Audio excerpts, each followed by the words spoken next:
Greetings, welcome back to Black Bear News, where we are discussing abrupt climate change and just bringing you more evidence of this phenomenon, because it just keeps on happening, is what is happening. And hoo boy, I was up early this morning, so I am slightly discombobulated. Turn off my timer and get into a couple of stories for you.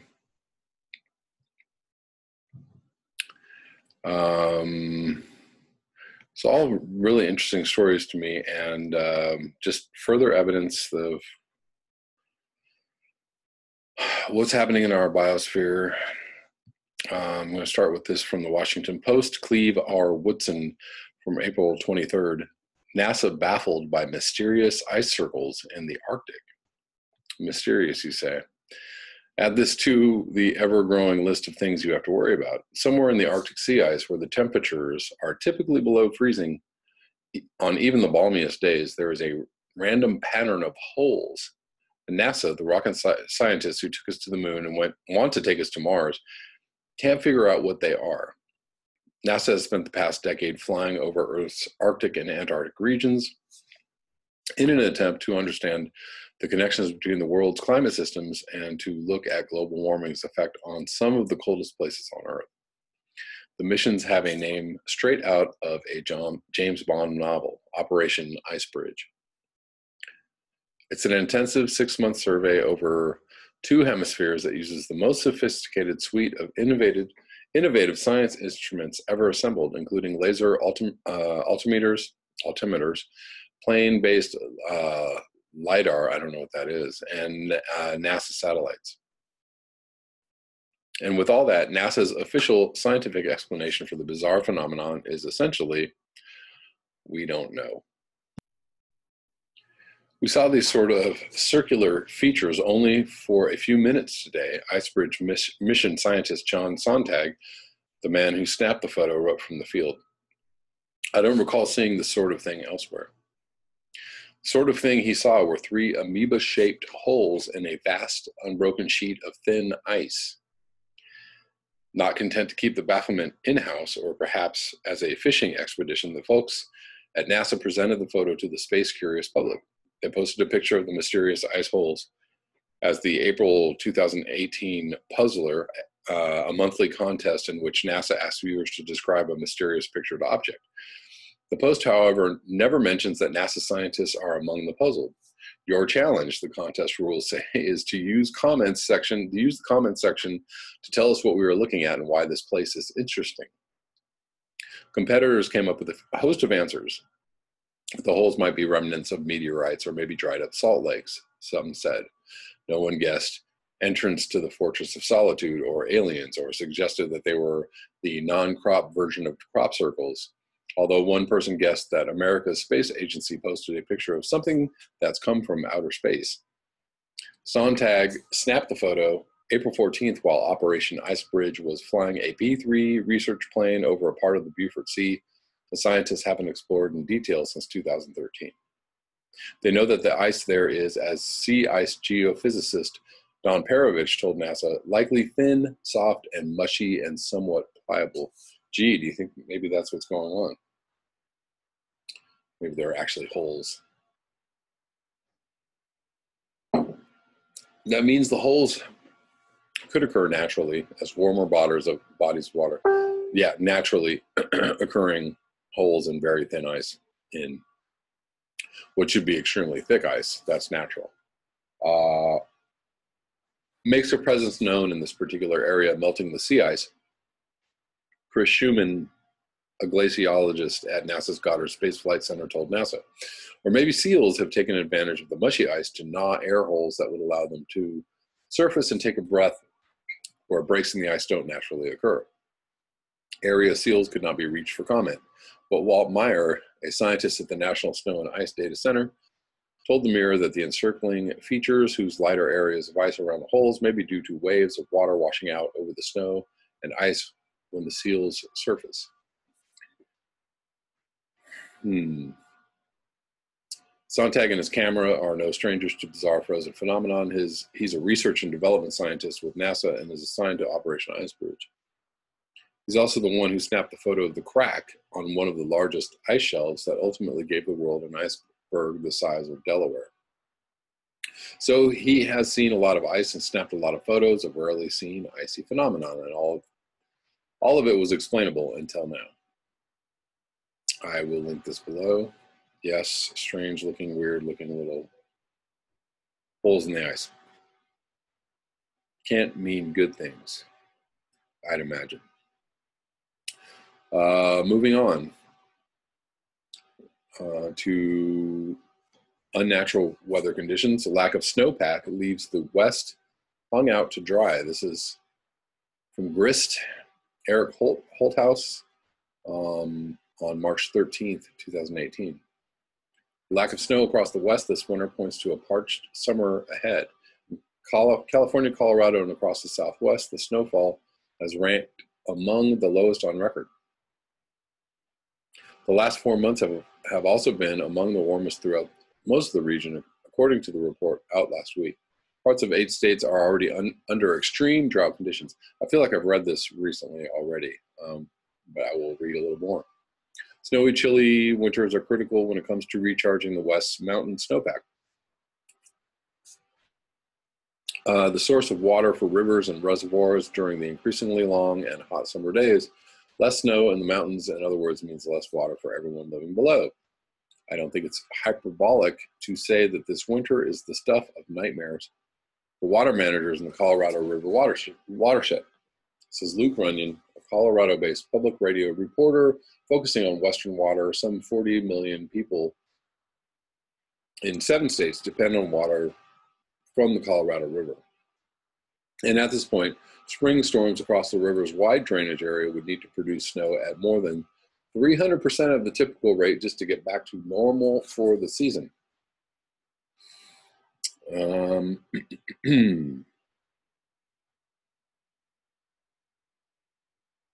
We're looking low, low, low. In the river's main storage spot, Lake Mead, just south of Las Vegas, Nevada, water levels are on track to fall so low that they would trigger the first ever official shortfall late next year. According to new data from the U.S. Bureau of Reclamation, water rationing would be the next step. Warmer, drier winters like this one are exactly what you expect with climate change. Tell us more. A new study published earlier this month showed that over the past 100 years, more than 90% of snow monitoring sites throughout the West have seen a decline in snowpack in total. That's a loss of summertime water storage equivalent. This equivalent to make Lake Mead, make lead. It is a bigger decline than we had expected, said Philip Moat, a climate scientist at Oregon State University and lead author on the study in the statement. In many lower elevation sites, what used to fall as snow is now rain. The evidence of dwindling snowpack is nearly everywhere you look. According to the latest information from the National Oceanic and Atmospheric Administration, the period between November 1 and February 28 was at or near the warmest and driest on the record for nearly every corner of the Southwest. In Arizona, the Navajo Nation has declared a drought emergency, and farmers across the West are preparing for a dry summer, contemplating killing livestock for fear they won't be able to feed them later this year, last week. Geez, guys, if that isn't an emergency type response to what's going on, I don't know what is.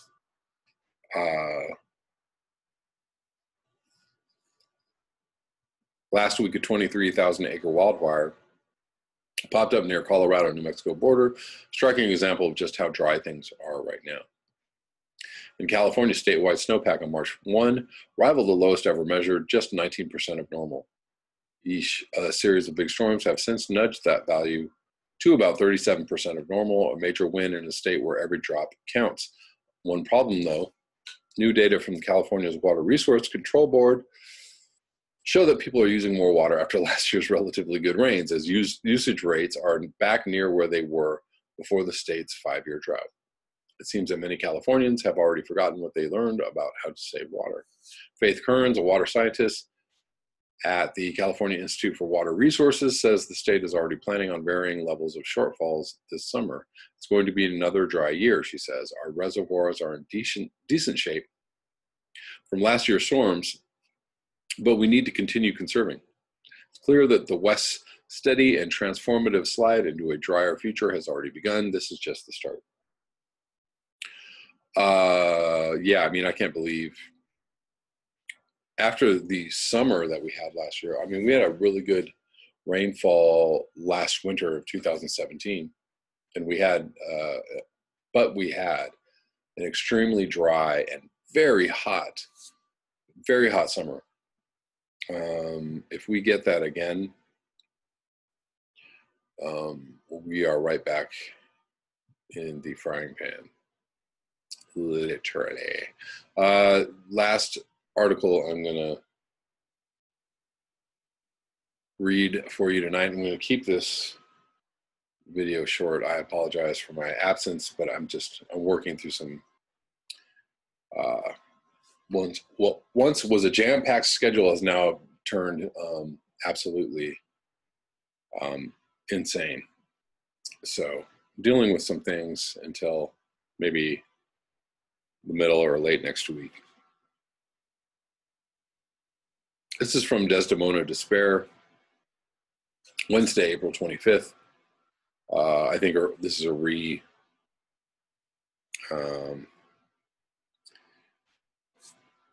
reprint from phys.org by Seth Bornstein, April 16th, 2018. This is called Relative Timing of Species Interactions Has Changed Substantially in Recent Decades. Many species interactions from around the world are in a state of rapid flux. Global warming is screwing up nature's intricately timed dinner hour, often making hungry critters and those on the menu show up at much different times, a new study shows. Timing is everything in nature. Bees have to be around and flowers have to bloom at the same time for pollination to work. And hawks need to migrate at the same time as their prey. In many cases, global warming is interfering with that timing, scientists say. A first of its kind global mega-analysis on the biological timing of 88 species that rely on another life form shows that on average, species are moving out of sync by about 6 days a decade, although some pairs are actually moving closer together. While other studies have looked at individual pairs of species and how warming temperatures have changed their migration, breeding, and other timing, study in Monday's Proceedings of the National Academy of Sciences gives the first global look at a worsening timing problem. These changes in species timing are considered considerably greater than they were before the 1980s, the study said. There isn't really any clear indication that it is going to slow down or stop in the near future, said study lead author Heather Karuba, an ecologist at the University of Ottawa. It demonstrates that many species interactions from around the world are in a state of rapid flux. Boston University biology professor Richard Primack said in an email, prior to the study, studies of changing species interactions focused on one place or one group of species. Then there's abstract significance. I'm going to link this in the description box below, but that's the general gist of this. Indeed, the timing of plants flowering, blooming, growing, dying is also affecting food sources for many animals. So everything is being thrown out of whack, and being thrown out of whack quickly. How quickly can certain animals adapt? How quickly can certain species adapt?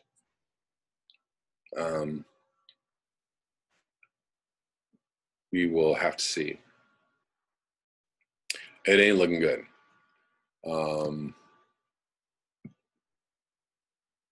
But as I said earlier in the beginning of this video, everything just continues apace.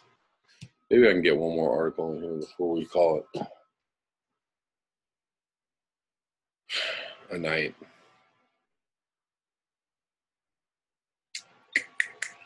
One more thing, I guess. Going back to the Arctic. This is from Nature Communications. Arctic sea ice is an important temporal sink and means of transport for microplastic.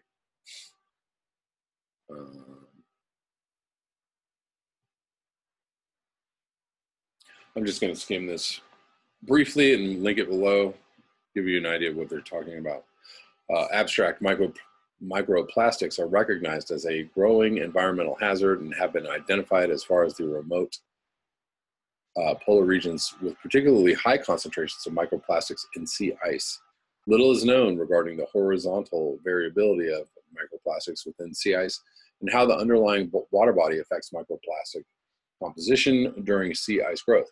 Here we show that the sea ice microplastic has no uniform polymer composition and that depending on the growth region and drift paths of the sea ice, unique microplastics patterns can be observed in different sea ice horizons. Thus, even in remote regions such as the Arctic Ocean, certain microplastics indicate the presence of localized sources. Increasing exploitation of Arctic resources will likely lead to a higher microplastics load in the Arctic sea ice and will enhance the release of microplastics in the areas of strong seasonal sea ice melt and outflow gateways. I'm going to read a bit of the introduction and we'll see how far this gets. Oh. Marine debris is a growing environmental concern as recent reports indicate that increasing quantities of litter dispersed into secluded environments, including polar regions and the deep ocean floor.